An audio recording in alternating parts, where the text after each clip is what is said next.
நீங்கள் பண்ணுற ஒரு சின்ன தப்புனால ஃப்ராக்ஷன் ஆஃப் செகண்டில் உங்கள் ஃபேமிலியோட மொத்த வாழ்க்கையுமே முடிஞ்சிடும். நான் ரீசெண்டாக பார்த்தீங்கன்னா பொள்ளாச்சி ஹைவேல நல்லம்பள்ளி என்ற ஒரு கிராமத்தை கேட்டு ஓவர் ஸ்பீடிங்கில் வந்துக்கிட்டு இருந்த காரு நின்றுக்கிட்டு இருந்த தண்ணி டேங்கர் மேலே மோதி ஆன் தி ஸ்பாட் காரில் இருந்த 5 பேருமே இறந்துருக்காங்க.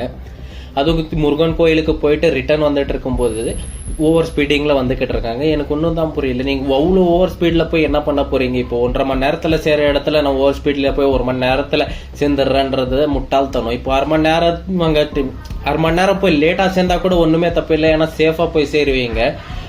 1.5 மணி நேரம் வழியே நான் 1 மணி நேரத்தில் ரீச் ஆயிடுவேன். நான் ஓவர் ஸ்பீடு, நான் எக்ஸ்பர்ட் டிரைவிங்கில். இவ்வளோ பெரிய எக்ஸ்பர்ட்டாக இருந்தாலும் நம்ம டைம் நல்லா இருந்தால் நம்ம தப்பிச்சுக்குவோம். அதே நம்ம டைம் நல்லா இல்லைன்னா இது வர்ற எமனா கூட வந்துக்கிட்டு இருப்பான். இப்போ எக்ஸாம்பிள் சொல்கிறேன், நீங்கள் ஒரு ஹைவேல போய்கிட்டு இருக்கீங்க. நீங்கள் என்ன நினைப்பீங்க, ஹைவேல காலியாக இருக்க ரோடு, அதனால் அழுத்தி ஸ்பீடாக 150 150 போயிட்டு இருப்பீங்க. சடனாக உங்கள் டைம் நல்லா இல்லைன்னா சடனாக ரோட்டில் வந்துட்டு ஒரு நாய் குறுக்க வந்தாலும் அந்த நாயினால உங்கள் உயிர் போகணுன்னாலும் போய் தரும். ஏன்னா நீங்கள் ஸ்லோவாக போகிறதுனால அங்கே இப்போ உங்களுக்கு ஏற்படுற விபத்து கூட தப்பிச்சிக்கலாம். நீங்கள் இப்போது இந்த டைமில் இந்த இடத்துல நீங்கள் போய் இந்த இதில் ஆகணும் போது அது தீரும்.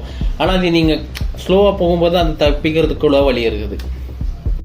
எப்போவுமே வண்டியை ஸ்லோவாக ஓட்டுங்க, பார்த்து ஓட்டுங்க, நிதானமாக ஓட்டுங்க. ஏன்னா உங்களை நம்பி உங்கள் ஃபேமிலி நிறைய பேர் காத்துக்கிட்டு இருப்பாங்க. நீங்களே உங்கள் ஃபேமிலிக்கு ஒரு தூணாக இருப்பீங்க. இப்போ நீங்களே போயிட்டீங்கன்னா அந்த ஃபேமிலியை பார்த்துக்கிறதுக்கு யாருமே இருக்க மாட்டாங்க.